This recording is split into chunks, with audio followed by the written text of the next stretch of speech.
What up, though? Y'all already know what this is. Respect the worst, be on respect the best. Top tier podcast. I am Ledge.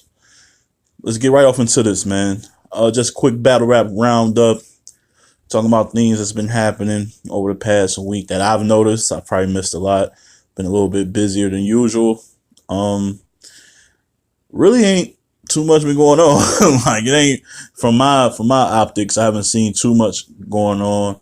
I want to shout out all the listeners. I want to thank Anchor for providing this podcast to be, on several platforms right now.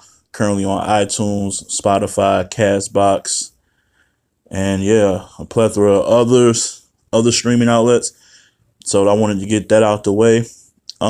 Yeah, so like I said, man, it really hasn't been too much going on. There's just been a lot of, I guess, back and forth between battlers on social media. And it seems like John the Don's been the forefront of most of it. So, NJT was on Instagram posting about him. I know people have been trying to see Trez versus John.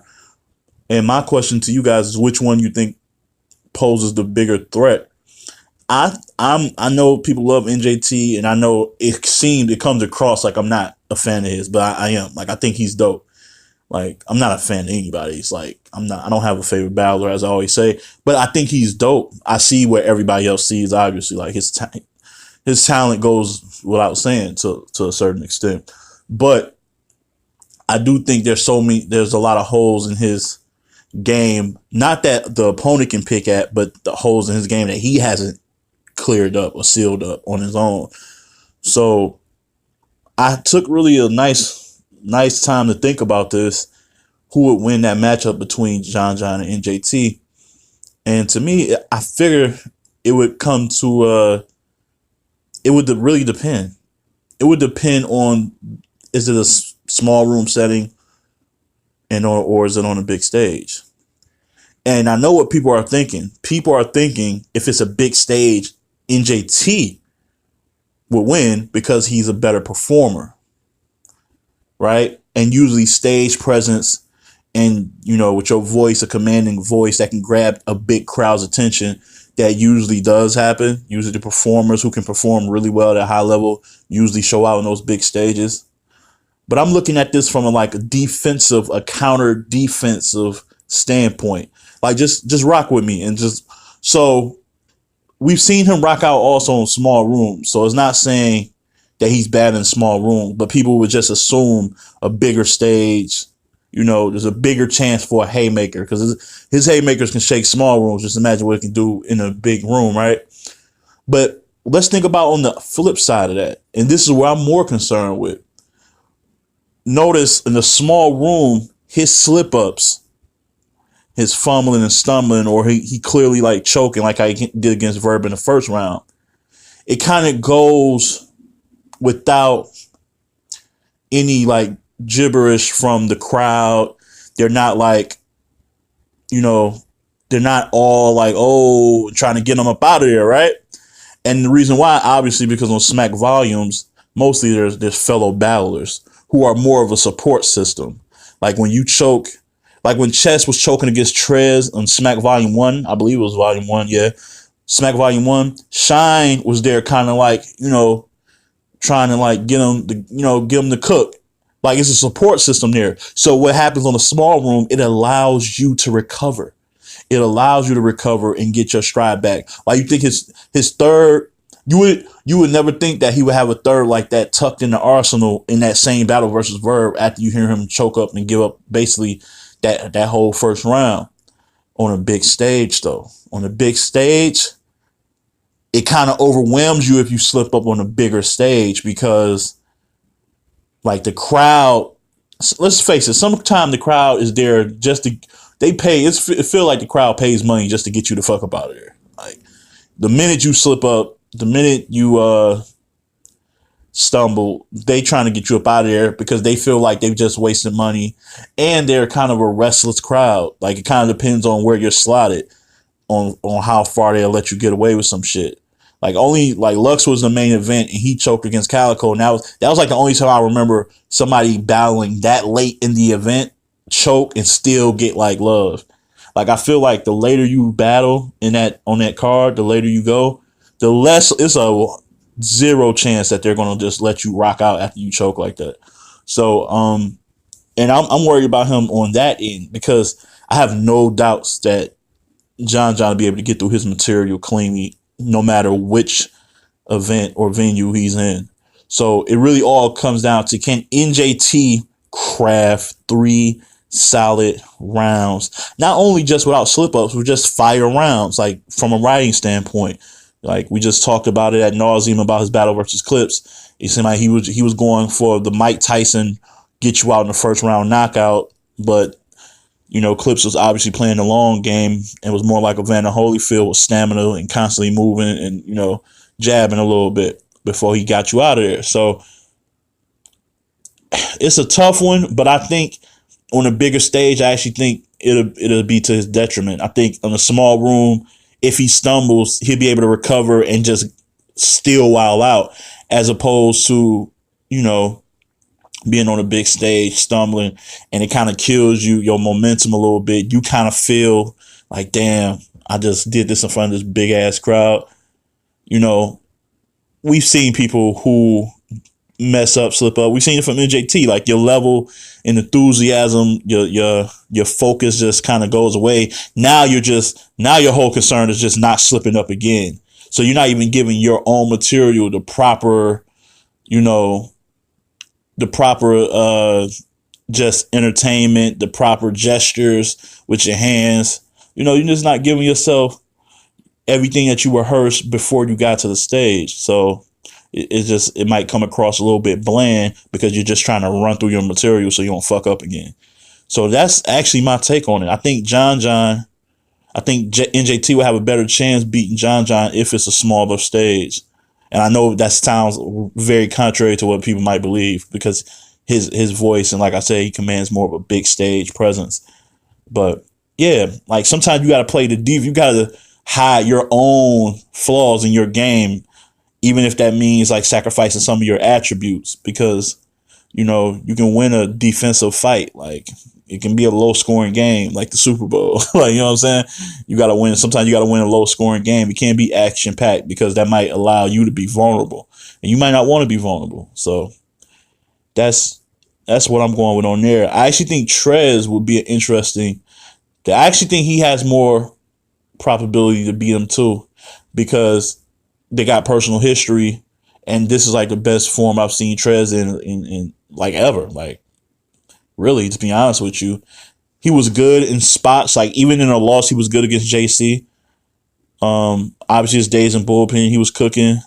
He had some moments here and there in previous battles, but this run, I guess I would say starting with since Volume 1, he's been cooking, man. And I think his form combined with personal angles he can attack, I think that'll give him a really good chance. Plus, he's on a team where he has to carry the torch and do justice, because Cave Gang come on, you talking about Rock Ave and Briz, like you just can't be in that, in that clique and not raise your level up. And he certainly leveled up, and I think it'll be a really dope battle. I don't know who I have winning that. I would have to really make that, once that battle be announced, I really had to do some research, not research, but just do some like deep dives and really see, the pros and cons of each guy before I can just outright say it. But I know it'll be a really dope battle that I think everybody will like to see. Also, the 2-on-2s are starting to like garner some attention as well for some reason. This is all sparked by, I believe, Surf talking about a potential gun titles versus GOAT titles, which would be Hollow and Lux. I wouldn't be opposed to seeing that. I'm sure everybody would want to see that. And the thing is, Lux and Hollow actually make sense on paper. Like they complement each other very well on paper. So that wouldn't be my concern with them. My concern with them would be the preparation and their lack of chemistry as people. You know what I'm saying? Like Surf and Rock, they made sense and they worked well, not only because they make sense, like their content wise is pretty similar and how they deliver it, and also just their level of, you know what I'm saying, experience and all of that combined. But it made sense because outside of battle rap, like just how they come across, you can see them hanging with each other. Like it looked like it makes sense. Like you can just picture them doing the same things to get ready to go in the booth in the studio to lay some actual music down. It just seems like they fit like a glove. You know what I'm saying? Whereas Hollow and Lux, I don't know if the chemistry is there to craft 3 rounds of like cohesive material. It just seems like there'll be some disagreements on what, you know what I'm saying, which way to go. I feel like it'll be some disagreements just on when to link up because they just live differently, it seems. Like they just seem like and I know people who follow battle rap don't even think about shit like that. That's my mind. I'm just crazy like that. I just think about all the possibilities to where a battle or a MC could just like not win. Like, so sometimes I think beyond just battle rap. I think about your personal lives, but like how you live. Like, I don't think Lux and Hollow hang in the same circles. Hollow always seems to kind of feel like Lux is a bit of a diva. Like a diva, just not only his stage performances, like how long it takes him to get ready, the build up. Like I can really in my head see them like having to battle gun titles, Hollow hitting up Lux like, yo man, what's good? Like we got 2 more rounds to go, man. We need to get this shit done by the weekend. And I can just hear Lux giving him some run around like, hold on, when it's time, beloved. Like all that shit. Like I can hear him saying, like giving him a reason why we should do this on a Tuesday because all this shit, and Hollow just like, man, like you a diva. Like I can hear that shit in my head. So it'll be interesting to see that work out. But I think if they could get together, there's no problems like coming together and crafting shit, I think they could wild out. And then obviously that seeing them in that little movie or whatever, it's hard to gauge that because it's, you know, it's catered to the audience and it's, you know, I don't even know if they wrote that material. You know, I'm not sure how that went down, but it's hard to gauge as far as material, but you can see that they had chemistry just the way they fed off of each other. You know, just the way they fed off each other for that little brief moment in time. So I would look forward to that. I feel like if you do a 2-on-2, I don't feel like Double Impact can come back without something of that level being the main event. Something to that level being the main event. Like, you can't just come back with like DNA and K-Shine versus somebody of a lesser tier than them. Like, I don't want to see DNA and K-Shine versus Geechee. Well, Geechee and B-Dot. That would be hard. I wouldn't want that to be a main event though. I feel like that could be like the second to last main event. Like if you had that battle second to last and then gun titles versus GOAT titles, that's a fire card already. Like everything else can be worked out.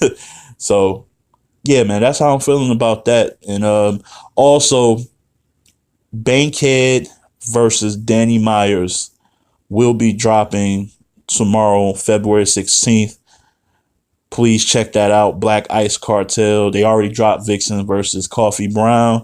If you haven't seen that, go check that out. They dropping their shit quick. Respect to them. Respect to that brand, man. That league they've been doing their thing. Probably one of the most consistent leagues. No real complaints come out of that league.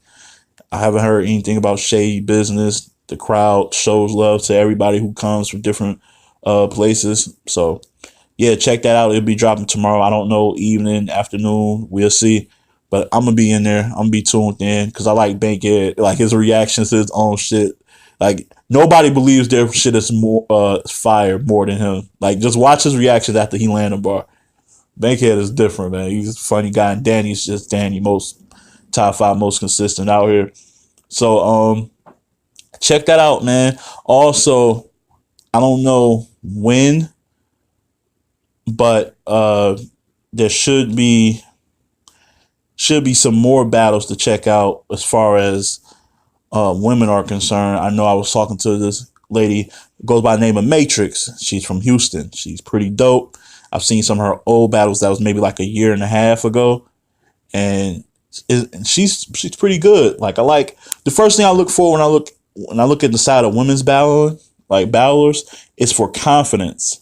Like I just look for confidence first, because a lot of women don't like when they, especially the women who are rookies, they don't spit with a lot of conviction, and she does that really well. Like whether she slips up or whether the bar doesn't hit, it doesn't stop her from going into the next bar with that same type of conviction and confidence. And that's the first thing you got to do to be able to, to get over yourself when something doesn't go your way.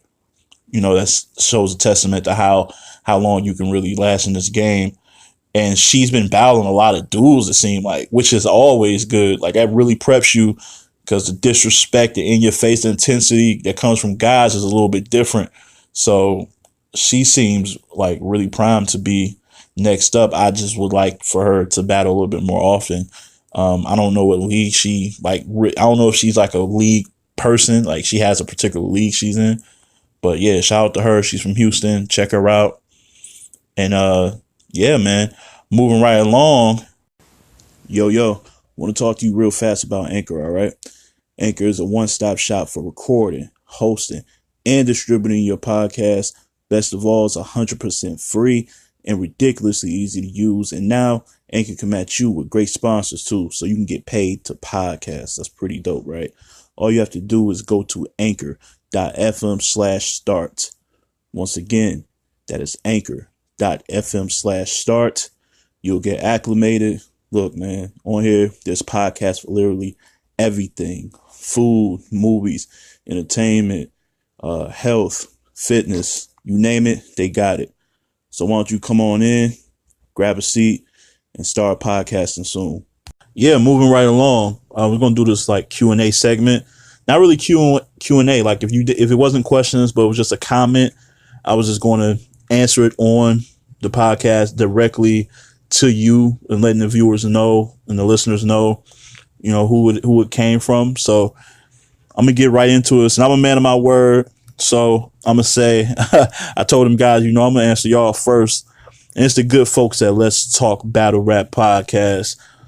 If by any chance, which I think is probably unlikely, that you've stumbled upon my podcast first and not theirs, go check theirs out. Very knowledgeable friends, Program V, everybody over there.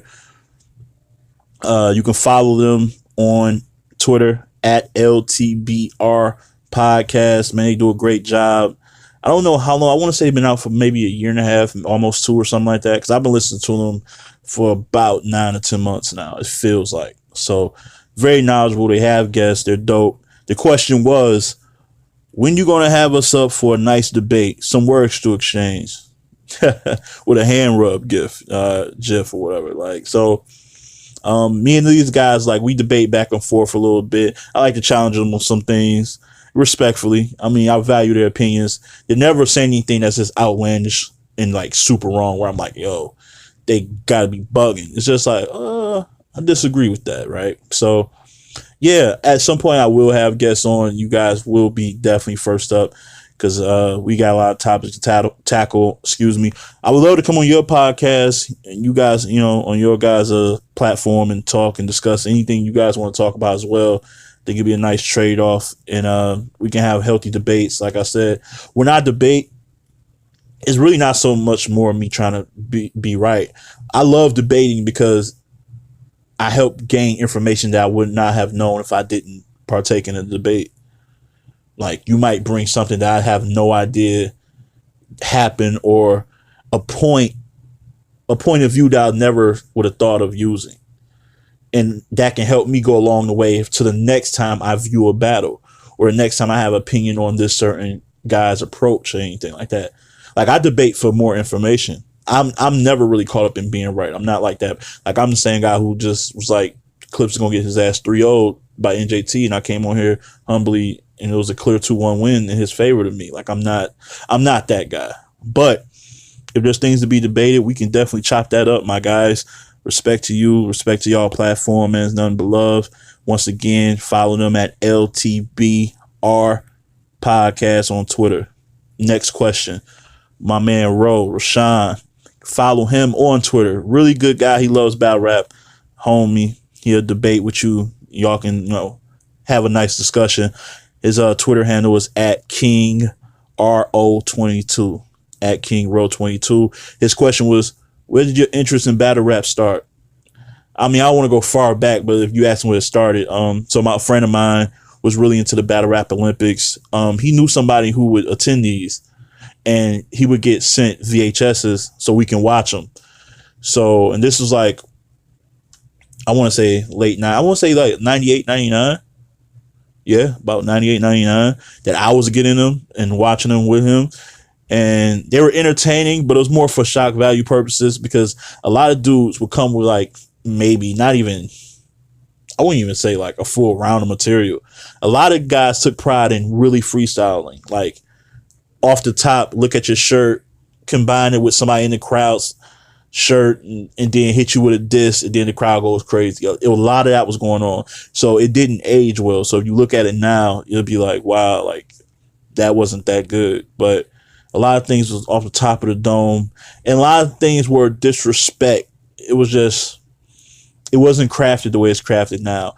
It's very much from the school of what Arsenal does. I think that's why Ars pretty sometimes gets flack for his material sometimes, because it can come across dated in that old style of I'll strangle your mother and all that. Like, you know what I'm saying? Like, that's kind of what the battle rap Olympics was to a bit. It was either you had those guys or you had the guys who just used a lot of syllables and a lot of multis.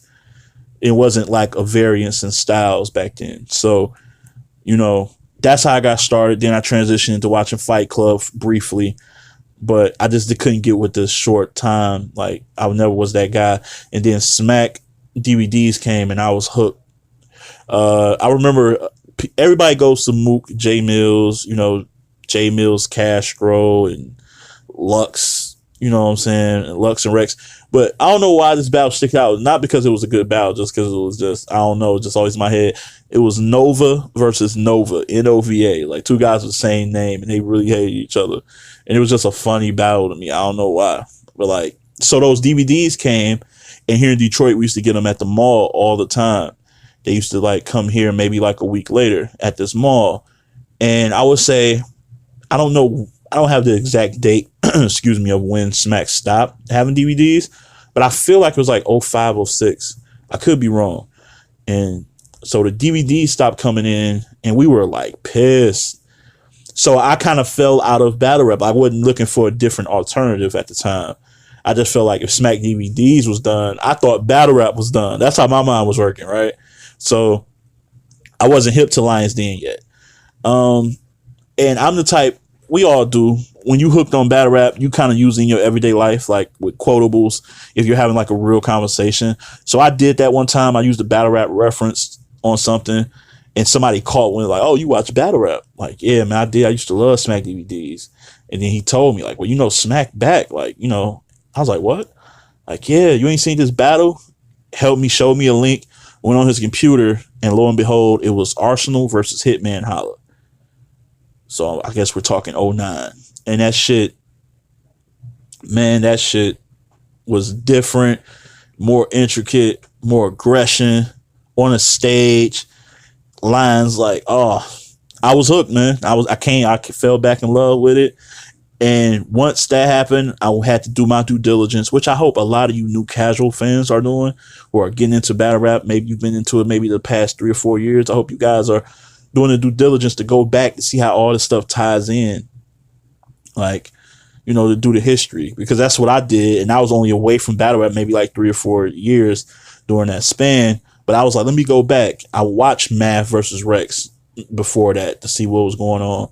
I got caught up to speed pretty quickly. So then with that, I didn't want to be hooked just on Smack. So I found alternatives. I found Grind Time. One thing that goes unnoticed and doesn't get the credit it deserves, one league, to me, in my opinion, humbly, is Street Status.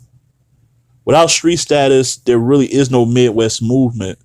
Without that platform, Like, because people forget that Street Status is where Verb like honed his skills first.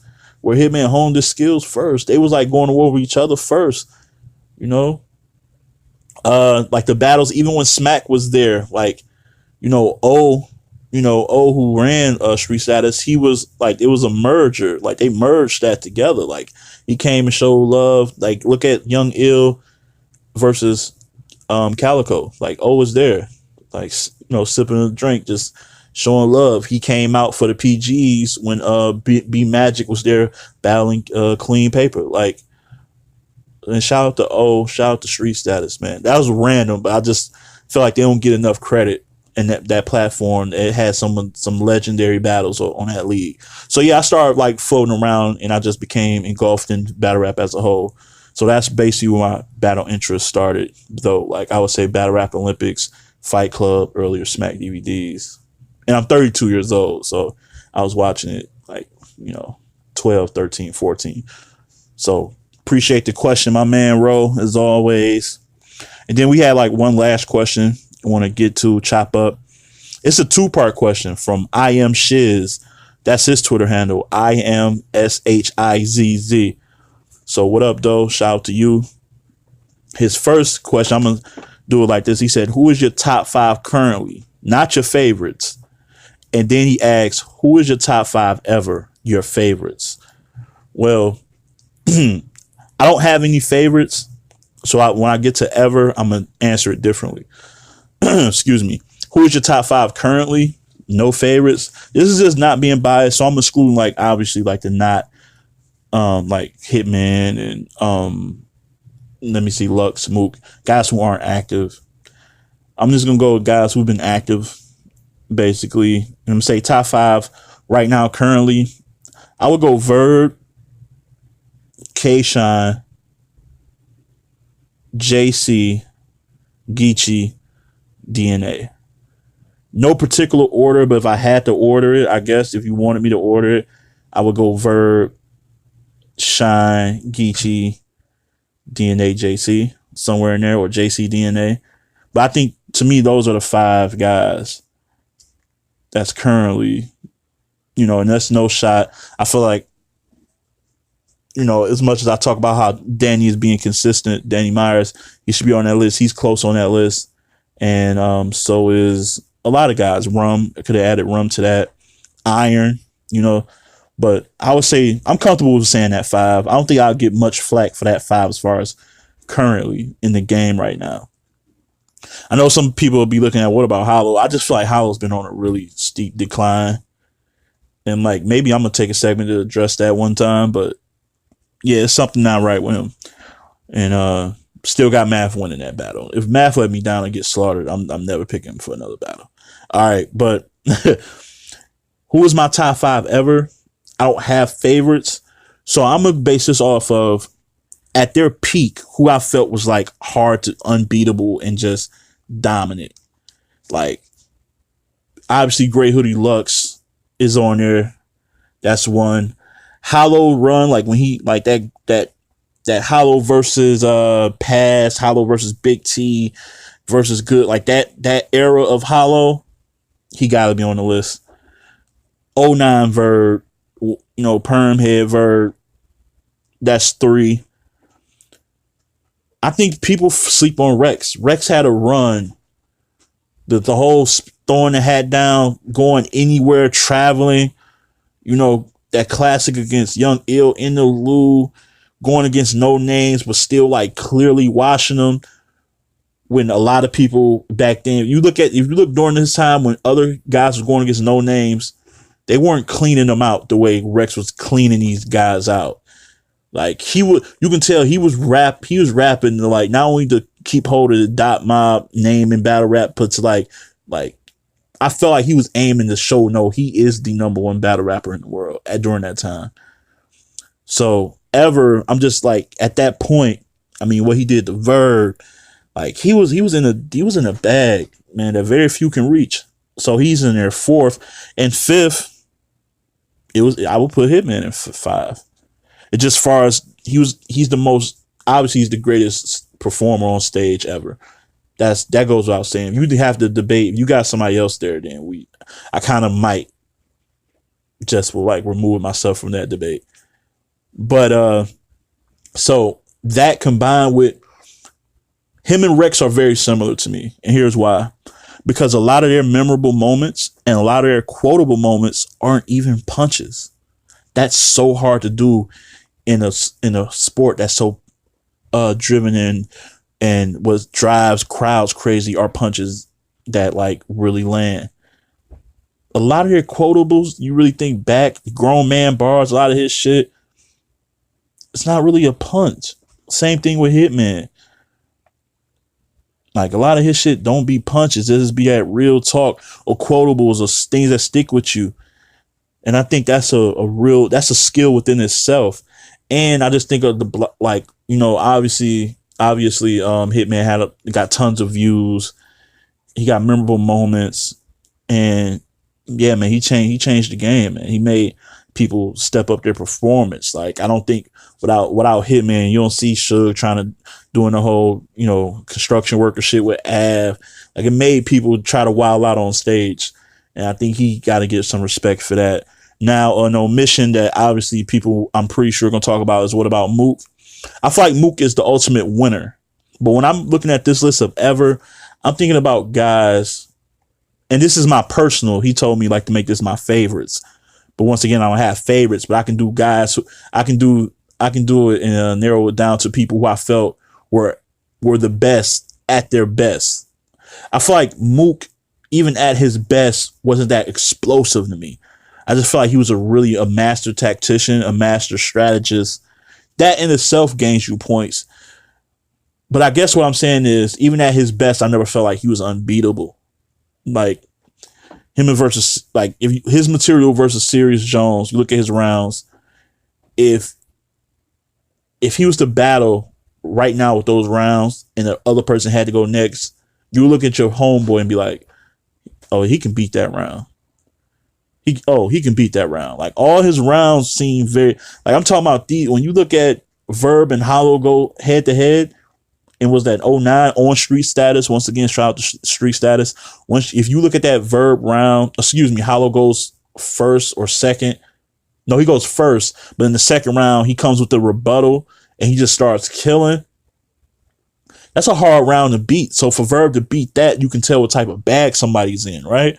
Like, I don't think Mook had those rounds where I'm like, oof, tough. You know what I'm saying?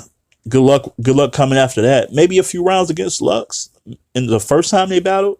But outside of that, I can't really recall anything that stuck with me. Like, he floated that round. He left Earth that round. It's like, no, that's a good round. And then what happens is he applies enough pressure where a lot of times the other person just kind of gives in. Like, I would put it like this in a fighting terms. The guys that I named on this list had knockout rounds that'll knock you the fuck out. Mook rounds are crafted more as a slow submission. Like, I'm slowly about to make you tap out, but this is going to take, I'm going to do a lot of digging and a lot more, you know what I'm saying, tactics to make you slowly submit. I want you to suffer through this beating as opposed to just clean knocking you out. You know what I'm saying? So that's my list of the top 5 ever as far as guys who I think at that time were just unbeatable. So I was like Lux, Hollow, Verb, Rex, and Hitman. I'm comfortable with that 5. You can debate me on Twitter. My information on Twitter and on Instagram will be in the description box on YouTube. Follow me on all the socials, please. Also, stay in tune. Click the notification bell so you can be notified every time I upload. Appreciate all of the questions from everybody. I appreciate everybody tuning in. Enjoy the weekend. And as always, keep it battle rap. Love.